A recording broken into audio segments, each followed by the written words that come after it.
Mbappé quer companheiro da França no Real Madrid, goleiro Bruno brilha, mas seu time cai na Copa do Brasil e Neymar admite que pode se aposentar em 2026.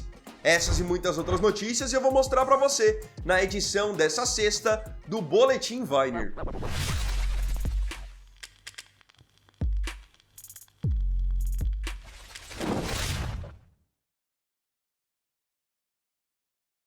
Vamos começar o Boletim Weiner do dia 20 de fevereiro de 2026 pela Copa do Brasil.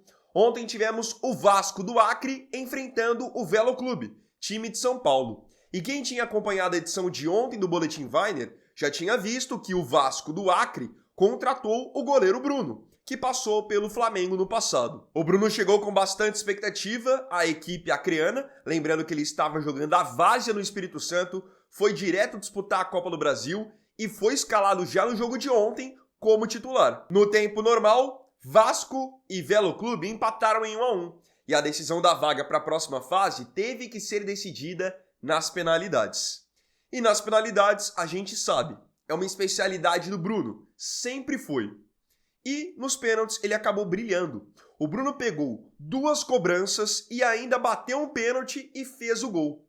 Só que isso de nada adiantou, porque o time dele acabou desperdiçando as outras cobranças e eles perderam, foram eliminados. O Velo Clube acabou vencendo nas penalidades por 3-2 e o Vasco do goleiro Bruno tá fora da Copa do Brasil. Eu quero enfatizar aqui o desempenho do Bruno, porque o Bruno, querendo ou não, ficou 10 anos preso. Para um jogador de alto nível, de nível profissional, ficar 10 anos parado é muito complicado. E ele esteve jogando ontem a Copa do Brasil aos 41 anos. Então isso mostra o quão absurdo esse cara foi. Porque se com 41 anos ele pega uma decisão de Copa do Brasil, onde ele pega 2 pênaltis e faz um gol, é porque esse cara não é normal.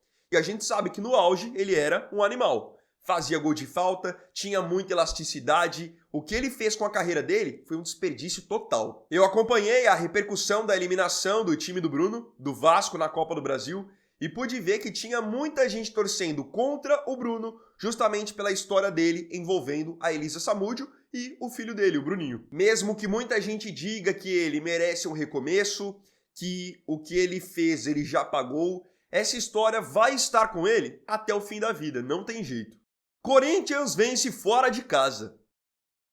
Ontem tivemos partida pelo Campeonato Brasileiro. O Atlético Paranaense recebeu a equipe do Corinthians e acabou perdendo em casa. O Corinthians soube lidar com a pressão dos donos da casa e venceu pelo placar de 1-0, com um golaço de Rodrigo Garro. Especialmente no primeiro tempo, o Atlético Paranaense conseguiu ser superior, o Julimar acabou desperdiçando uma penalidade e o Viveiros, bom atacante do Atlético Paranaense, sempre estava fazendo fumaça no campo de ataque. Só que o Corinthians, com a sua defesa bem organizada, conseguiu escapar das boas oportunidades do Atlético e no segundo tempo, com suas linhas bem postadas, o Atlético nem conseguiu mais criar grandes oportunidades. Então, 3 pontos importantíssimos para o Corinthians. Menos estrangeiros no Brasileirão. Após a vitória do Corinthians sobre o Atlético Paranaense pelo Brasileirão, o técnico do Corinthians, o Dorival Júnior, na sua entrevista coletiva, trouxe uma reflexão a respeito do número de estrangeiros no Campeonato Brasileiro. A gente tem acompanhado que temporada após temporada nós estamos tendo mais estrangeiros jogando no Brasil. Nós estamos agora até em um momento em que alguns jogadores estão vindo da Europa para jogar aqui.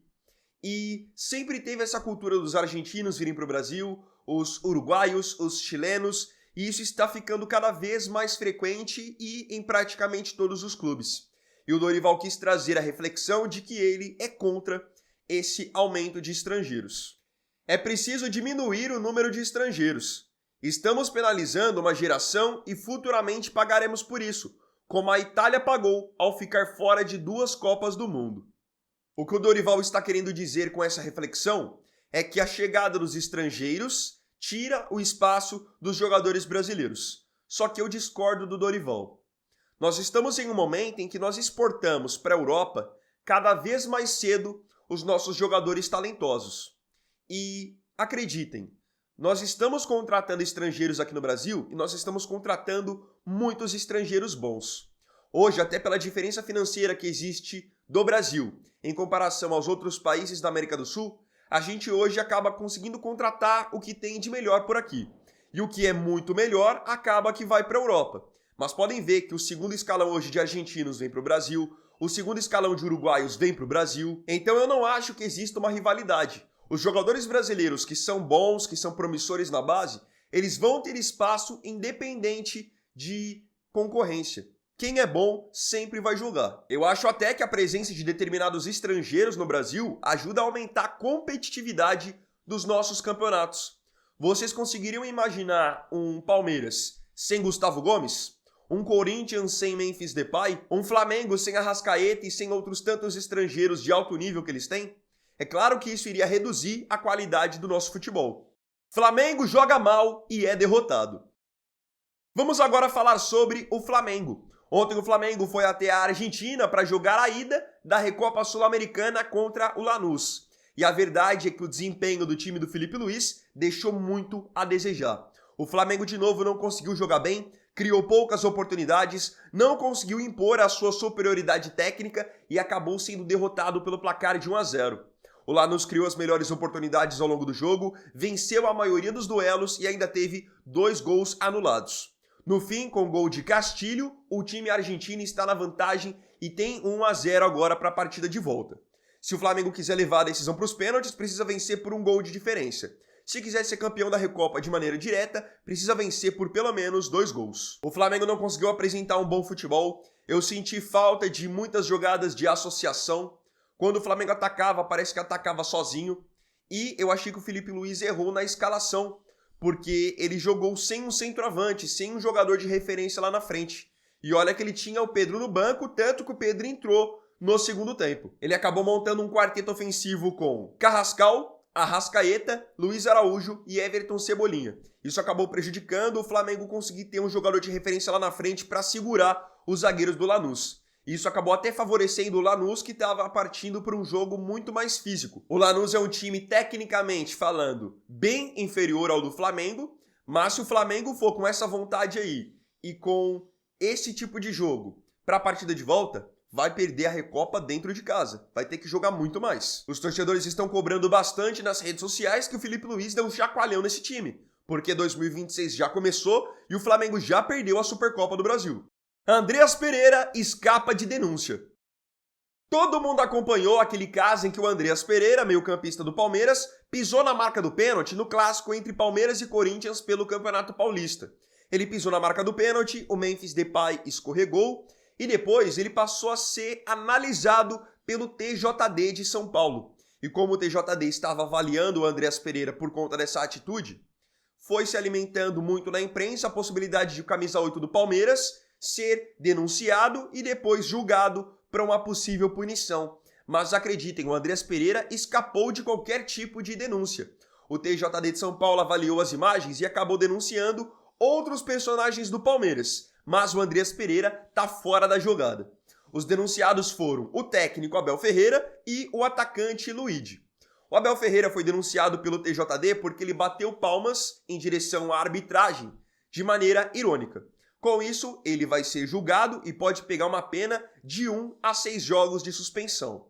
Já no caso do Luigi, na comemoração do gol do Flaco Lopes, ele chutou uma bola que estava parada do lado do gol, na direção da torcida do Corinthians e acabou acertando a cabeça de um corintiano.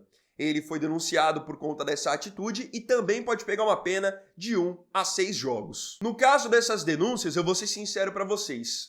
Na maioria das vezes, os clubes entram com recurso, entram com advogado e no fim não precisam ter punição nenhuma. Então existe a real possibilidade de nem o Abel e nem o Luigi terem que cumprir algum jogo. Inter desiste de jogar campeonato.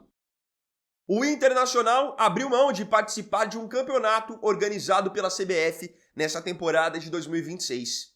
Esse campeonato que o Colorado não quis participar é a Copa Sul-Sudeste, que é um torneio novo da CBF entre equipes do Sul e do Sudeste, como o próprio nome já sugere. O Internacional acabou abrindo mão da sua vaga nesse torneio, alegando que quer focar no Campeonato Brasileiro e na Copa do Brasil. E eles não quiseram participar mandando o time sub-20, porque o sub-20 do Internacional também terá compromissos agora para 2026. Com isso, a vaga que era do Inter será repassada para outro time do Rio Grande do Sul, o Caxias. Vale lembrar que o campeão da Copa Sul-Sudeste garante vaga direta para a terceira fase da Copa do Brasil de 2027. Se a Copa Sul-Sudeste ainda pelo menos valesse uma alta premiação, aí faria sentido o Internacional participar. Só que é uma competição que vai tirar o foco do Internacional, iria desgastar os jogadores fisicamente, então o clube toma, na minha opinião, a decisão correta de abrir mão da sua participação para focar nas competições mais importantes e também de maior nível de exigência. A gente não pode se esquecer que o Inter em 2025 quase foi rebaixado para a Série B. Então não pode se dar o luxo de ficar dividindo atenções e desgastando os seus jogadores. E outra, vaga na terceira fase da Copa do Brasil é algo que pode ser interessante para outros clubes, mas o Inter pode conquistar essa vaga de outras maneiras. Galo avança por novo técnico. Após alguns dias mapeando o mercado, o Atlético Mineiro está avançando para encontrar o seu novo treinador após a demissão de Jorge Sampaoli. E o possível novo técnico do Galo pode acabar sendo um argentino também.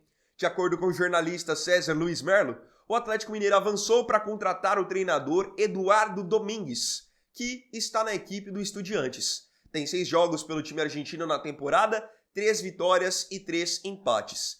Vinha fazendo um bom trabalho pelo Estudiantes em 2025 e agora poderá assumir o Atlético, que é um time de muito mais pressão e também muito mais investimento em comparação ao Estudiantes. O Eduardo Domingues tem 47 anos e está nesse momento sob contrato com o Estudiantes até 2027. Ele pode ser anunciado oficialmente como novo técnico da equipe mineira ainda nessa sexta-feira. O Atlético Mineiro precisa mesmo contratar um novo treinador para ontem, até para organizar o seu planejamento, só que eu acho que o Atlético Mineiro tem que olhar para um treinador que tenha capacidade de gerir um elenco como o do Atlético, sabendo que tem muitos jogadores chegando agora, que é um time que não pode investir no mercado tanto quanto um Palmeiras, um Flamengo, um Cruzeiro, porque, querendo ou não, parte da discussão para a queda do Sampaoli foi exatamente em cima disso. O Sampaoli a todo momento querendo reforços e não sabendo lidar com a realidade financeira do Atlético Mineiro. Então, quem assumir o Galo daqui para frente precisa ter essa consciência de qual é a realidade do clube e qual é o propósito para a temporada. Neymar pode se aposentar no fim do ano. O ano de 2026 tem tudo para ser um ano importante e decisivo na carreira do Neymar. Por enquanto, ele fez só um jogo pelo Santos em 2026, que foi o primeiro jogo depois de mais uma cirurgia de joelho, e todos vivem a expectativa de ver se o Neymar estará ou não entre os convocados de Carlo Ancelotti para a Copa do Mundo. E ao que tudo indica, até por palavras do próprio Neymar, ele só está jogando ainda em 2026 com o propósito de ir para a Copa do Mundo. Servir a seleção brasileira nesse Mundial dos Estados Unidos parece ser a sua última missão. Porque olhem só o que ele disse para a Cazé TV. Olhem o tom da declaração. Eu não sei o que vai acontecer daqui para frente. Não sei o ano que vem. Pode ser que chegue em dezembro e eu queira me aposentar. O Neymar é um jogador que, se você pega os últimos anos da carreira dele, são anos muito turbulentos em questão de lesões, de pressão de torcida, pressão de mídia. Então, dá pra gente entender, ele está, de certa forma, com um cansaço mental. Só que não é porque ele está com um cansaço mental que ele está deixando de dar a sua cara a tapa. Segue jogando, segue treinando, segue sendo cobrado e tem ainda esse objetivo de servir a seleção brasileira. Ou seja, pro bem ou pro mal, essa Copa do Mundo pode encerrar a carreira do Neymar. Porque se ele é convocado e joga a Copa do Mundo, ele pode entender que a sua missão está cumprida porque o que ele quer mesmo é jogar a Copa. Agora, se ele não for convocado, aí a frustração vai ser ainda maior e ele vai entender que não tem mais propósito dentro do futebol. Lembrando que o Neymar completou no último dia 5 de fevereiro 34 anos. Ainda é novo para o mundo de hoje do futebol, onde nós vemos jogadores jogando tranquilamente até os 38, 39. Conmebol fecha acordo de transmissão.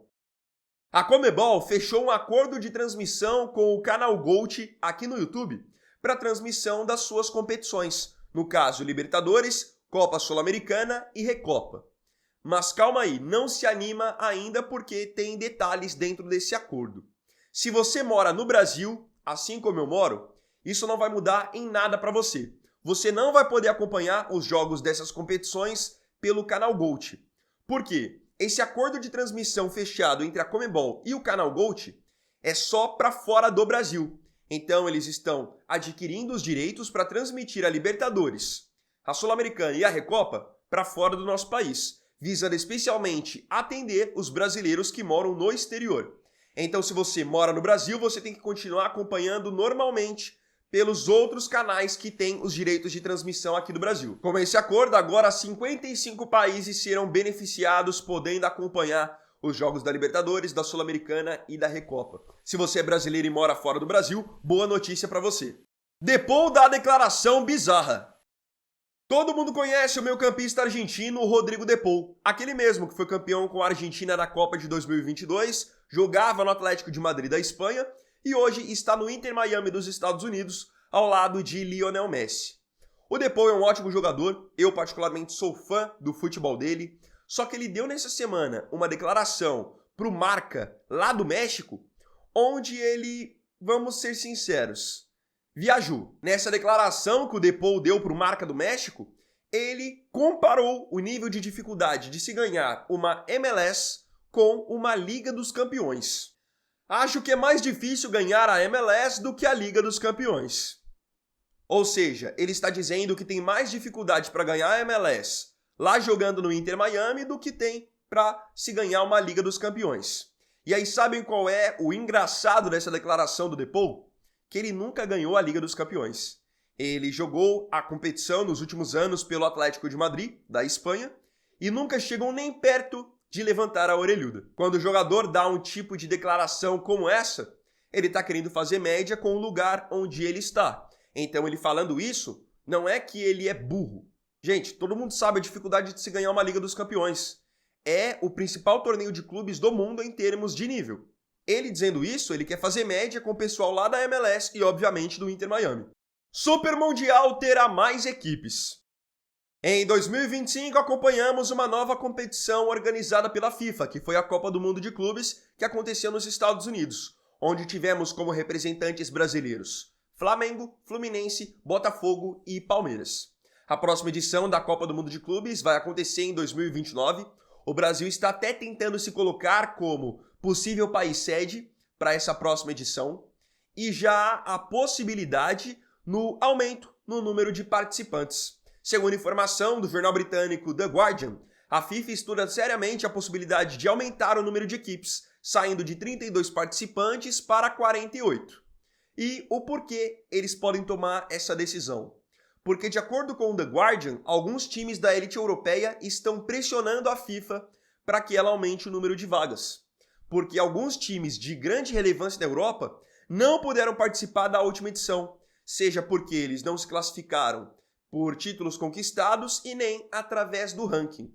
Dentro desses times estavam Barcelona, Manchester United, Arsenal, então a FIFA poderá aumentar o número de vagas para a próxima edição, justamente para que eles possam abraçar mais times de grande mídia e também de grande poderio financeiro. No fim, todos os times reclamam do calendário, mas todo mundo quer estar nesse tipo de competição porque sabe o quanto vai ganhar de dinheiro. Mbappé apoia francês no Real. A seleção da França está recheada de grandes jogadores e o Kylian Mbappé sabe muito bem disso. A França é até, como eu sempre falo nos vídeos, uma das 3 favoritas ao título da Copa do Mundo desse ano. E o Mbappé, que não é bobo nem nada, já está vendo a possibilidade de trazer um companheiro da seleção da França para jogar com ele no Real Madrid. Segundo informação do portal El Nacional, o Real Madrid tem a possibilidade de perder para a próxima temporada 2 dos seus principais atacantes, os brasileiros Vinícius Júnior e Rodrigo. No caso do Rodrigo, ele não tem jogado com tanta frequência nessa temporada e interessa já a times importantes da Inglaterra como Liverpool, Arsenal, Chelsea, Manchester United, enquanto o Vinícius Júnior tem contrato até 2027 e ainda não chegou a um acordo pela sua renovação. Com a possibilidade de saída de pelo menos um desses nomes, o Mbappé gostaria que um companheiro da França fosse jogar com ele no Real Madrid, porque ele entende que esse jogador poderia somar bastante. De acordo com o El Nacional, o nome dos sonhos de Mbappé se chama Michael Olise. Michael Olise, de 24 anos, é jogador do Bayern de Munique e tem números avassaladores nessa temporada. Em 34 jogos, ele tem 13 gols e 25 assistências. Ele constantemente coloca Harry Kane na cara do gol.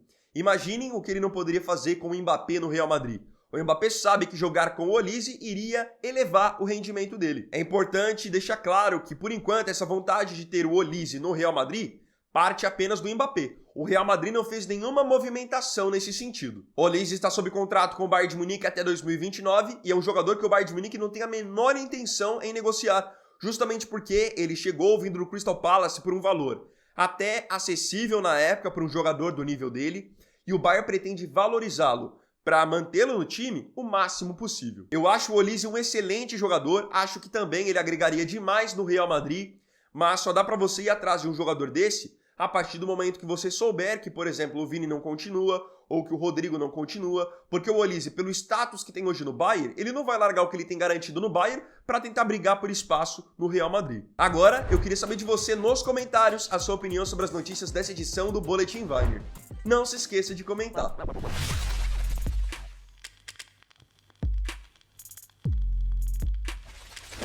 Então, bom, galera, esse vídeo aqui foi o primeiro dessa sexta-feira. Eu agradeço profundamente a você pela companhia em mais um vídeo. Se tiver gostado, deixe o seu like, se inscreva no canal e compartilhe também. Então é isso, galera. Tamo junto, até mais tarde e até o próximo vídeo. Fiquem com Deus. Vini Wagner aqui, valeu, falou e fui!